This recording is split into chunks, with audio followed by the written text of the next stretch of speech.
everybody. It's your boy Money Mark here, kicking it on another episode of the Logical Crazy Talk podcast.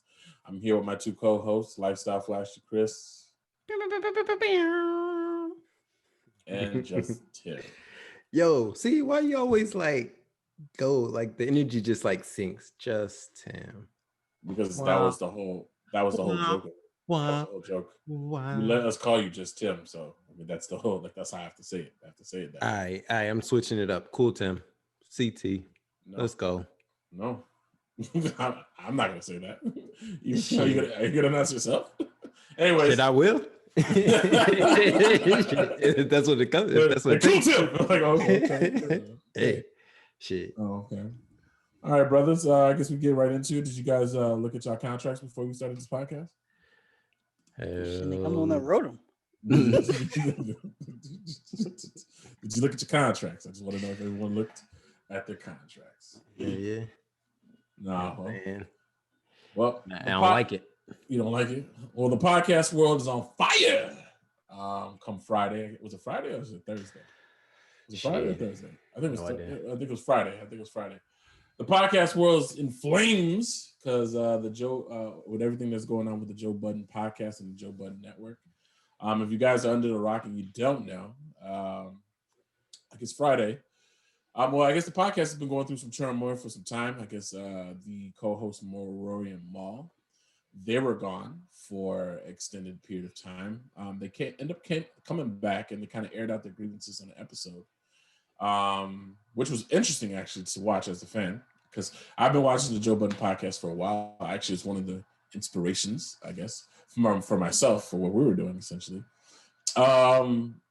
They aired out their grievances. It seems like they took a week break, and then it seems Joseph fired them on air and then deleted the episode. But you can't delete anything. Them shits were up immediately on the internet. Immediately. Sound clip, sound bite. Honestly, right. I would have just left. Yeah, man. I mean, yeah, bro, you might as well just left. I mean, it was literally him sitting there firing everybody, essentially. There was like a whole video, and I guess they deleted it. But yeah, it's crazy. It's crazy. And I guess ever since that happened, man, there's been a whole array of topics, and it's caused a whole array of things. I mean, everyone's commenting on it. I think Joe did another response or another video, official one on Patreon, where he talked about it. Rory and Maul, they did a Patreon, I guess, response where they kind of spoke to everything that's going on, and now essentially we're kind of in this weird space where everyone's kind of like chiming in. Everybody else is doing a podcast about it, so we figured we might as well do one too. Views. Anyways, so fellas, yeah, man. I mean, I know I sent y'all some of these videos. I'm not sure if are you guys purveyors of the Joe Budden Podcast at all? Heard about it. Not really a big fan. Like I'm not one of those people that like look at it every day or when something pops up. Like I'm not subscribed to them. Okay. Right. Yeah, same here. Like if their topic that week or whatever is appealing, then yeah. But if not, nah. Okay. Well, I'm definitely a fan. I've definitely been watching since Everyday Struggle. I think it was DJ Academics that got me onto the whole like YouTube, watching people talk on YouTube thing. And then when DJ Academics went to Everyday Struggle, that's when I started watching Joe Budden, and then Joe Budden, and when Joe left, I transitioned to the Joe Budden Podcast. So kind of followed that timeline. So man, there's a lot of interesting topics that have been coming around here, and they've been talking about ownership. It seems like looking at the narrative, essentially, like Joe kind of feels, and just listening to a lot of the things that Joe was saying.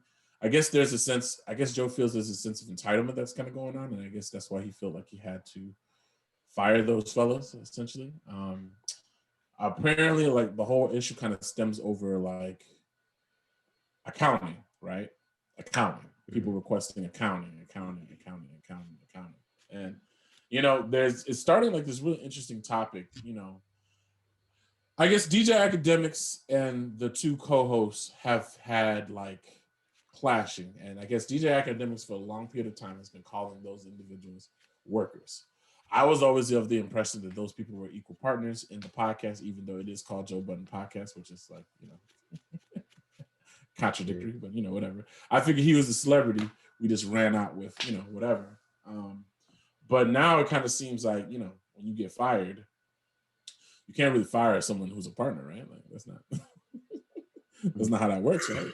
Yeah, it's partnerships are equal. You're an owner at that point. Like that's ownership. We can try to buy you out, but I don't think we can just say, "Hey, don't come back." 100. Well, yeah. That's a 1099. So yeah, it's just really causing this like real interesting thing. Like, I mean, have you guys take a look at what's going on, the back and forth, or like did you guys at least watch what Joe Budden put out, the clip of him firing them, essentially? Yeah. I heard it. Just hearing the clip itself, I was like, "Oh, this nigga's tripping." Like, that is the most untactful way that you could have done something like that. And I just like, damn. Until you really like, I guess. Then the second thought was like, what made this happen? And when you hear the entire clip, it kind of like pushed him into that corner. Like I can understand, like you kind of like trying to be cool, and then you're like, I own this motherfucker. Like, why am I sitting here being cool? Let me I am. Let me pull my dick out and show you what's going on. And I think that's kind of what happened. Yeah. No, I agree, because it's like, I don't know, I guess they had an episode similar to this, I guess, like where it kind of blew up and whatnot. You probably know better than I, Mark, but where it kind of sparked some flames and it was pushed aside, and I'm pretty sure that's probably just been on the back burner, like roasting away. And then this was the episode that was just like, all right, y'all, like y'all work. Y'all are workers that are handsomely paid.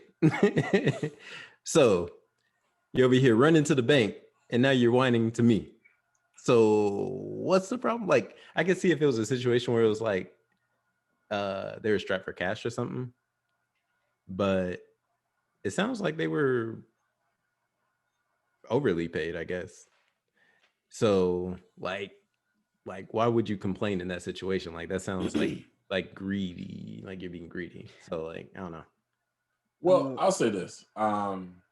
So to be fair, I guess to all parties concerned, I guess first and foremost, Joe has a reputation, I guess. It seems like there's a reputation that's floating around there that he doesn't know how to handle relationships. But I honestly, I mean, in contrast, and to counteract that point, a lot of successful businessmen, have been hit with those type of, with that type of scenario. Like, not like, I think there's this image of the happy boss that everyone likes, and he makes money because everyone likes working with him, and so on and so forth. And those guys do exist, but sometimes it almost seems like those guys are unicorns, and it's usually like the super dick boss that's just like, yep, blah, blah, blah, blah, blah, but they're super aggressive and they're super selfish and they get things done. And I think it's a counterbalance, though. I think if you have a good, solid team, it's a counterbalance. It's like you have one person that is just a dickhead, but you have the people around him that understand the dickheadness, and they kind of translate that message better to everyone else. Does that make sense? I think you have a lot of that too, where people kind of know that you're getting shit done, but you got to build that team first. Yeah. And I bring that up not to say that Joe is that person. I'm saying that there's been multiple types of successful businessmen, right? There's multiple types of silos that exist essentially. And it's funny because like, a lot of people are talking about it, and it seems like it's all being talked about in a negative light, almost like a ha ha, right? Mm-hmm. Which is very interesting. So I guess not to go too far into it. So I mean, yeah, I guess Joseph's perspective seems very much so like, hey guys, you guys are handsomely paid. You guys have contracts. Why are you guys asking me? Why are you guys? I guess there's a scenario where I guess in his mind he feels like there is like an insinuation going on here, like Joe's stealing money, or Joe's not giving money, or Joe's not X, Y, and Z, right? Mm-hmm. From his perspective, and that's how he feels. I watched Rory and Maul's response, and it seems like from their perspective, they were very much so like, look, we never wanted to take the Joe Budden IP. We never want to take the JPN, the Joe Budden Podcast Network or whatever. Our contract says that we are compensated based upon profits at a certain percentage based upon profits from the podcast. And for us to truly know that we're being paid our fair value based upon our contract, we need accounting to make sure that that's happening, right? And according to what they're saying on their video, it seems like every time they were asked for accounting, it seemed like they were giving some sort of opposition. There was there was anger or whatever the case may be. And I guess it kind of falls into that whole thing of like working with your friends, right? Because it's like, I see both perspectives in and of itself, right? Like, as let's just say if I own a business, right? And you guys came and were working underneath that, right? Like, let's say I got it started and I'm like, okay, cool. Hey, you guys just get an extra bag. Just come work under me. I'll put you guys on payroll, or I'll get you guys a percentage or whatever if you kind of work and do X, Y, and Z, right? Cool. I can understand a world where I'd kind of get a little salty if y'all niggas start asking me like, hey man, like what's going on? Like what's up with them percentage points? Like, let me see the accounting. I'm like, nigga, what? Like, accounting? I mean, what? After I come there for a week and clock in on time, I own some of that, boy. You know what I'm saying? You know what I'm saying? But as funny as Tim saying that, like, when you have friends, they put themselves in positions that they feel like you owe them something now. Like, I'm owed this because, no matter, because even though you paid for everything, without me, something didn't happen or something couldn't have happened. Not that you're replaceable, because everyone's replaceable. Like, you look at that and go, yeah, you're a family member, but you're definitely replaceable. You're here because I know you. Yeah. That is it. Well, let me ask you this. In the realm of entertainment, do you feel that still applies? Because one of the key arguments that Maul stated was that Joe Budden as a rapper was not as successful as the podcast is. Joe Budden's rap career added to the podcast and gave it that stimulus boost, but the rapport that they had, the three of them had, is what built the podcast and helped move forward. So from his perspective, I kind of feel like they did kind of help build the podcast. What happened? Right? Okay, so let's say go ahead, Tim. I'll let you go. Did they all start the podcast at the same time, like the Joe Budden podcast episode 1? Was that all three of them? No, it was like Joe Budden, Rory, and a girl named Marissa, which pretty much yeah. And then I think it became Rory and Maul. Gotcha. After like 20 episodes or something like that. 70, I think. Yeah. I think I remember that. Okay, yeah, Rory and Maul. And then they've carried on. But back then, I'll say this, they were not popular back then. I didn't really know there was a Joe Budden podcast up until Maul was already a staple, right? And that's when I'll say this, like, as a fan, all of those guys do. Okay, I'm gonna say two things. Number one, Joe Budden is the catalyst for the show. Like, I realized for myself, and everyone has their own opinions, but for myself, I've basically followed Joe Budden from a lot of the things he's done. And I personally did not like Joe Budden as a rapper. No offense to Joe. I just, he wasn't my deal. Like, out of all the Desert Storm fellas, like, I was straight on Fabulous, me personally. But Joe Budden, I always recognized he was a good rapper, but he just wasn't sonically for me. But, as far as his, podcast and his entertainment, like, I found everything. I found all that entertaining, essentially. Mm-hmm. I think I even watched the season of Love and Hip Hop. Well, I was watching Love and Hip Hop at the time. But I realized as I took a step back and I looked at it, it's like, I pretty much followed Joe Budden. Like, I watched State of the Culture, I watched X, Y, so forth. So I realized that a lot of the catalyst, a lot of everything is Joe Budden. And I can understand from Joe Budden's perspective, like, look, fam, when it comes down to, even from the entertainment concept, like, you guys add to this, but it is replaceable. Like, I listened to the episodes where Joe Budden did the podcast with his other two homeboys, right?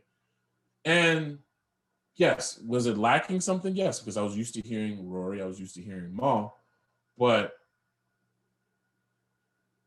in a month, I might not, right? Like this, right. You know what I'm saying? Like in a month, right? If I was still driving, so like I used to listen to them driving to work. In a month, like if I was still driving for work, I would have probably just followed in line because there was multiple elements that made that podcast good. One of the things that made that podcast like dope was the fact that they would play indie upcoming artists on their podcast, right? Whoever made the decision to do that, that is one of the things that makes it dope. Like at the end, they play sleepers, and I've added a lot of songs on my playlist based upon the podcast. That's one of the reasons why I listen to it. So, you know, there's that element. Joe is funny in his own right, but the rest of them are too. So I can say that Joe Budden is the catalyst.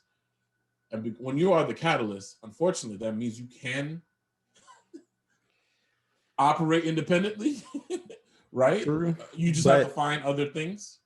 But I mean, I feel like it's more simple than everybody's making it. It's like at the beginning of this, like you said, contracts. Was there contracts? Did you have that foresight to see that you were actually going to build this IP and make it greater than what it is? No. So you can't come into it and be like, I need all this because I built this and now I should be an owner. And it's like, okay, let me hit you with contrast. If your contracts state that you're paid off of percentage points, right? Aren't you entitled to get the accounting to ensure that those percentage points are actually being delivered to you? That should be 100% accurate. Yeah. I feel like as far as ownership is the times where things are owed and some people don't get checks, like Joe Budden probably didn't get a check a couple of those times, but everyone else did get a check. That's when you start looking at ownership and like, oh, but no one remembers those days. Everybody always seems to remember when I got a lack of a check. I didn't get my full check this time. And I wonder, well, I need to know why. It was like, well, remember that time when I had to pay everybody else and I didn't get a check? Did you niggas say, don't worry about it, let me break you off some of my check? Absolutely not. Right. Well, apparently that, well, not specifically to Joe, but apparently that was a thing. So I just want to make sure that we're, you know, because I've seen a lot of people say a lot of different narratives, and I just want to make sure we're representing everyone's narrative, you know, accurately, I guess. According to them, they never wanted the IP. They never wanted anything. They just wanted they just wanted to get accounting to ensure that the payments that essentially that they were divvied to based upon their contract were done. Now, I can understand from a personal perspective how that can sound offensive. Like, why would I not pay you niggas, right? Mm-hmm. Especially when they admitted in their response, Roy and Maul, that once they got paid from the Patreon deal, they got paid handsomely. They said they got paid very well, very, very well. All they were asking for is just transparent accounting. And apparently they've been asking for it since 2019, 2017, like earlier on, but like there was always a thing. So it got to a point where it's like, well, why won't you give it to us? Because this is something that's standard, essentially. Mm-hmm. I feel like I understand both perspectives. Like I understand, like if I'm being paid off percentages, like for me, like I work in sales, right? That's what I do when I'm not doing this. In sales, we get I forgot what it's called. We get a sales sheet essentially that shows where in my previous environment we showed where all my commission dollars came from. And I would look at that every month and I would analyze, and then I'll take off like what we call S freight, which was like times that I had to pay for freight, whether it be like a contract or whatever the case may be. And then I'll calculate it, and I would calculate the taxes out of it to make sure that I understood what my check was. And I can kind of tell by the flow of that sheet. And I look at that sheet every month, and I can tell by the flow of it, like what my checks were going to be, essentially. And I looked at that religiously. In my current environment, that's not really, a thing, right? That's not a thing. And, they never said it was going to be a thing, right? This is just something that my other job did, right? So, but you could probably track it, right? Like you know how much that item we is get a selling report. for, We get a weekly report. could, We do get a weekly report. We get a weekly report that's Excel based that you can kind of see what you did and so on and so forth. So I can backlog it, right? right. There's not like a monthly report, which is nice. But I mean, there's a weekly report that I can look at. So I mean, I look at my reports. So for me, like if I'm getting paid off percentages, which is kind of similar to what I was doing, I was getting paid off percentages. I sell something, I get a percentage of that sale, which is my commission dollars. If I'm getting paid off that, I want to see the report. Isn't that fair? Like I just basically gave you two examples where in other working environments where you receive. But those companies also aren't going, hey, what'd you need? Okay, no problem. Go get it. Hey, you need that too? All right, fine, that's cool. Go ahead. What else do you need? And I'm not saying this is happening, but what I'm saying is if you're three friends, right, and I own something and we're saying percentages and that's your contract, and you know, whether we do X, Y, and Z, y'all are getting paid. But the times that, you know, there are times where you're like, hey, I need X, Y, and Z, or I know something's going on. I'm like, hey, I'm gonna break him off a couple extra bands because I know he needs something. Right. Shit's I'm more breaking him off something lenient. else too. Yep. Things like because you don't know where it's going and you guys are a company and you're trying to make sure everyone's happy to keep the money to keep it going. You're doing a lot of things. So let's say now that you guys see money coming, it's like, okay, now I need this to be pinpoint. And it's like, well, we're not pinpoint accurate because I've been doing things out of just love. But now if you want to be pinpoint, then okay, let's really be pinpoint now. Let me get my shit together. And now you will get paid what you get paid and don't ask me for shit else. And I think that's where the frustration comes in. That's like, I showed a lot of love, and now you niggas acting like I'm holding out on you because a couple $100,000, and maybe I am holding out on you, but it's like I'm putting that to something else.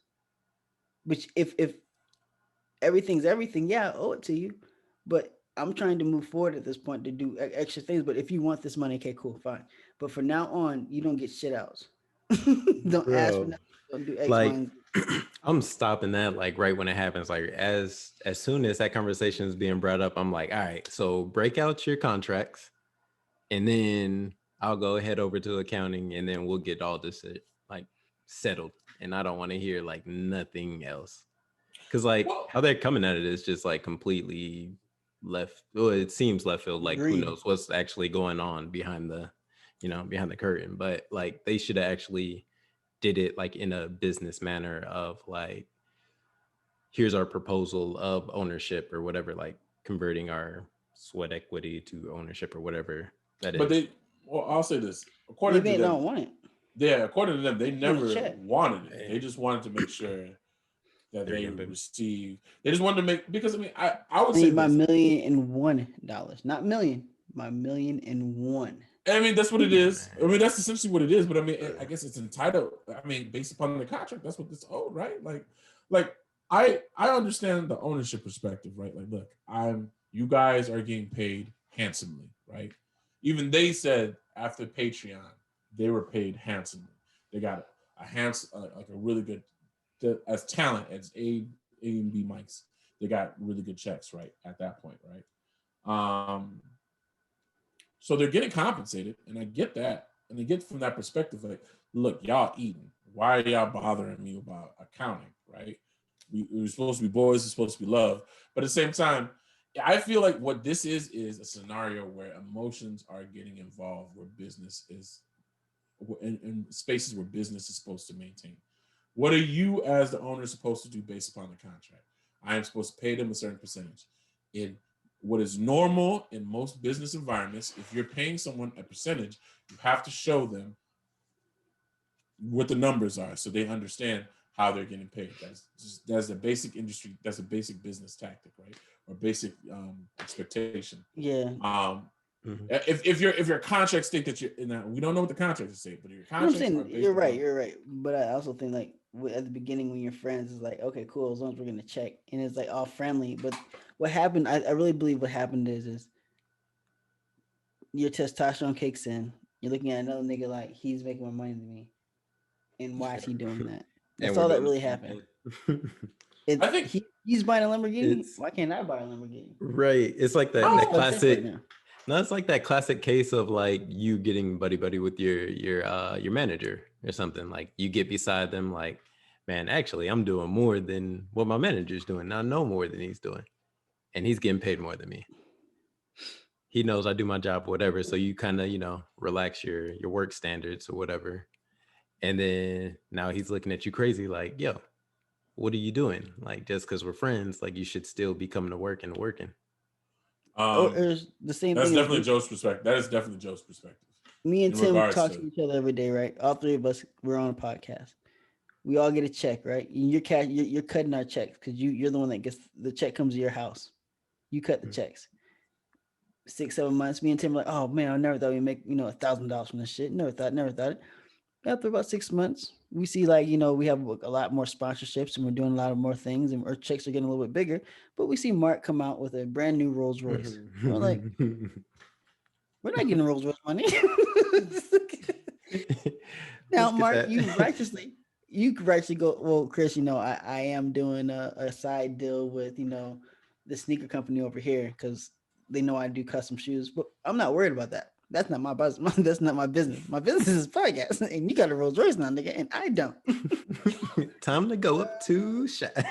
Hey, Mark, you mind running me by accounting? In your mind, you go, for what? And I'm like, well, I just want to make sure everything's good. And you're like, yeah, I don't care, but And then when I see accounting, I'm like,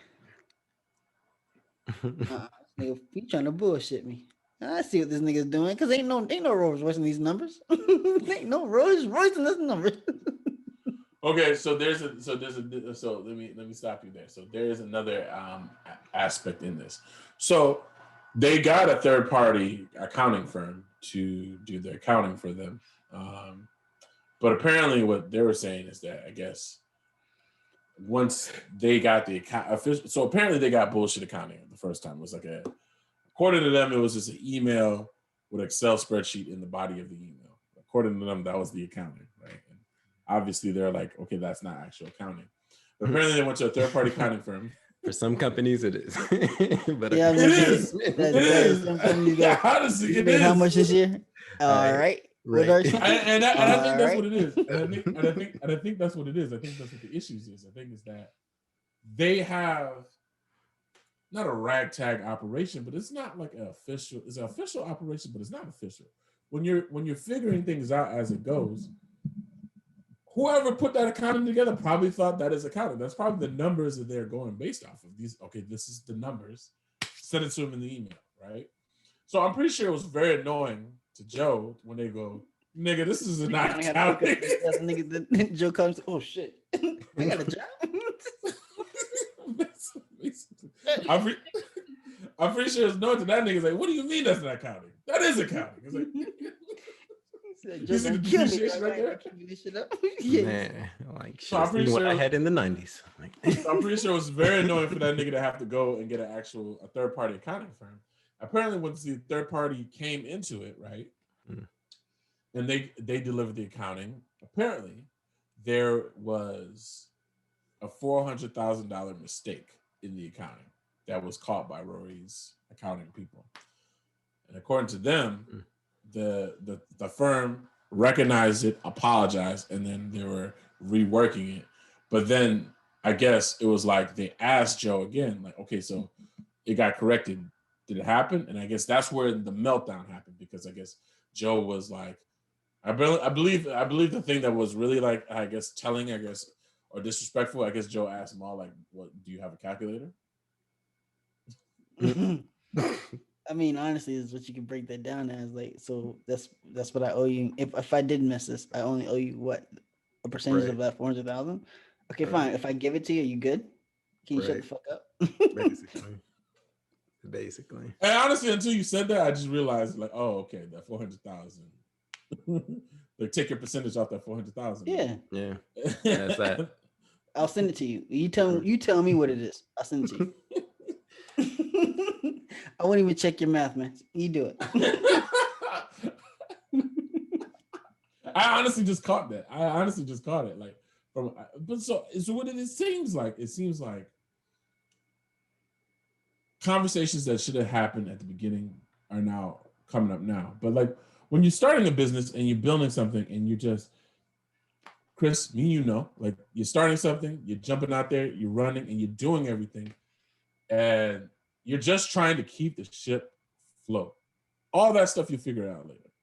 And we saw it was like, okay, so wait a minute, whose phone posits are those? Are those? It's cool for the teams. I just want them on Wednesdays, though. Are those our phone posits? Right? And then, you know, I remember there was like, and I think for us, like, I think for those of you who don't know, me and Chris, we had a clothing line in college, and then we used to throw events. And there was one scenario where funny thing about it, I shouldn't have been doing anything because I was broke, but you know, these fellas happened to be supporting me. But remember those time periods where it's like, it would be like, all right, cool. So Mark don't got it this time for this event. It's like, okay, Mark is not going to take whatever.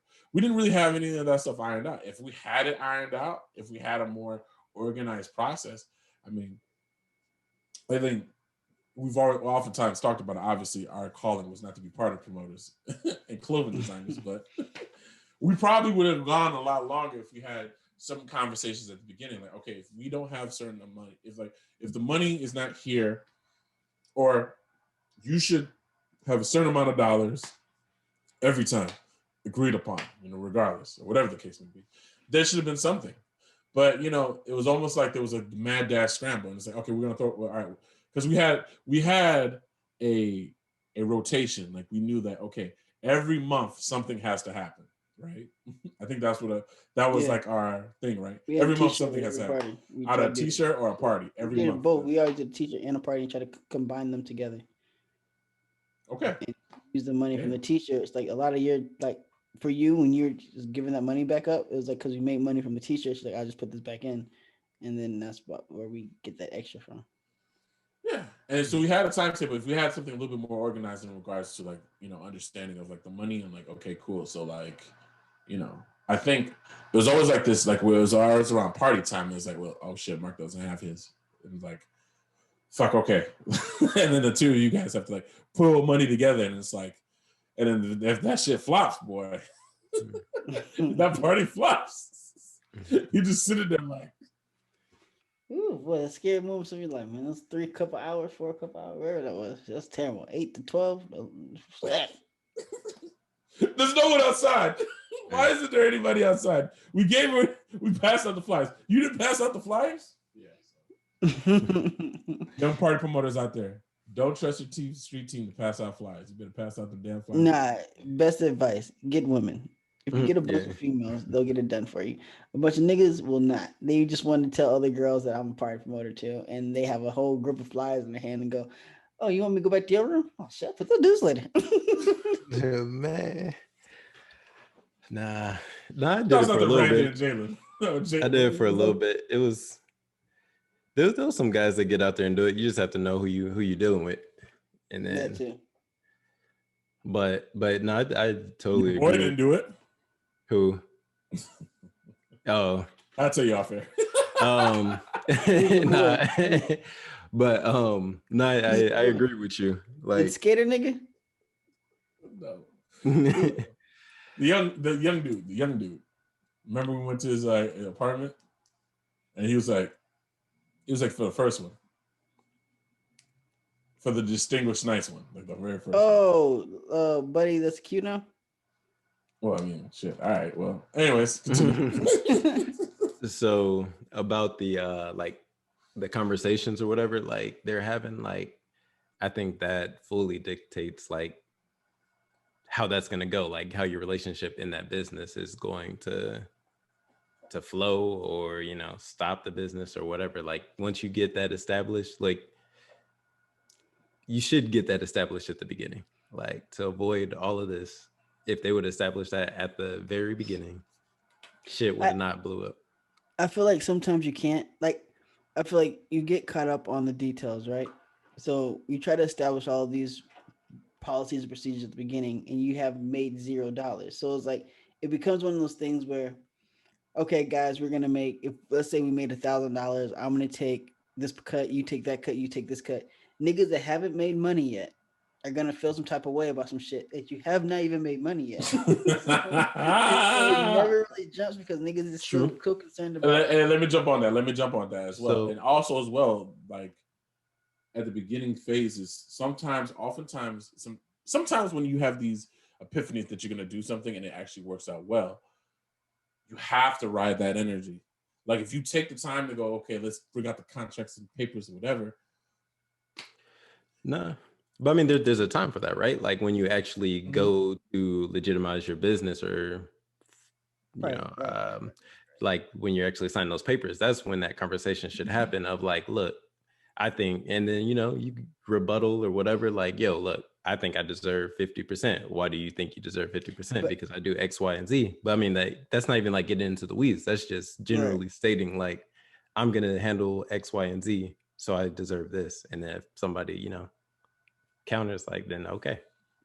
But I feel like that also kind of gets sticky too, because let's say that you do something and you guys are like, okay, now we're making money, and people look at it and go, okay, well, I've done X, Y, and Z, and you're looking at their X, Y, and Z compared to your X, Y, and Z, and it's like, well, shit, mine weigh a lot heavier than yours. Just because you kind of showed up and threw some shit at a wall, like, and so like people kind of like they'll make up shit, like, no, look. I'm worth because I did. Remember the part I played? And you're like, yeah, I get it, but without my parts, none of this makes sense. And so everyone feels like their part's so important.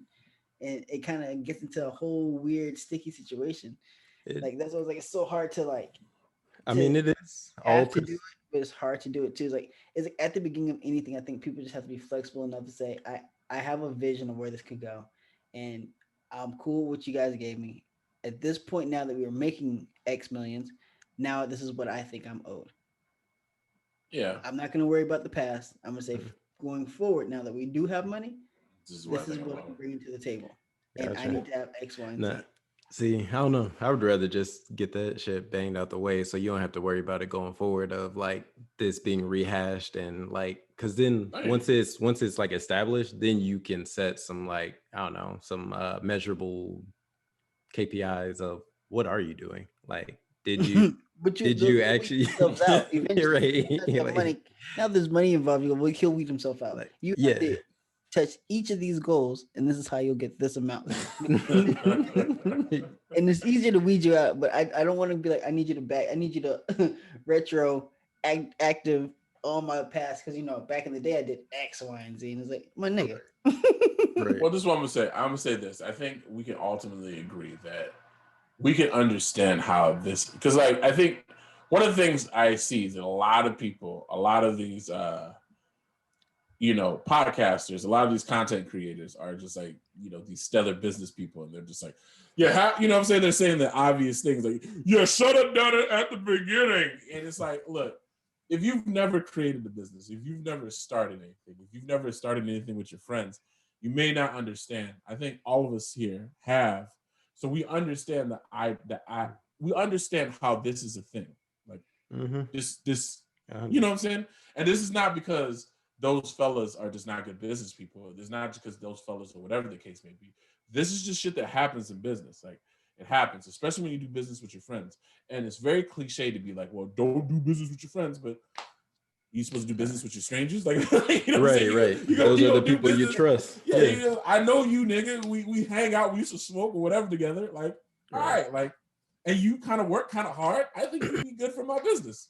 So, to say this and to kind of give these fellas some slack, which they don't need it because they make more money than we do.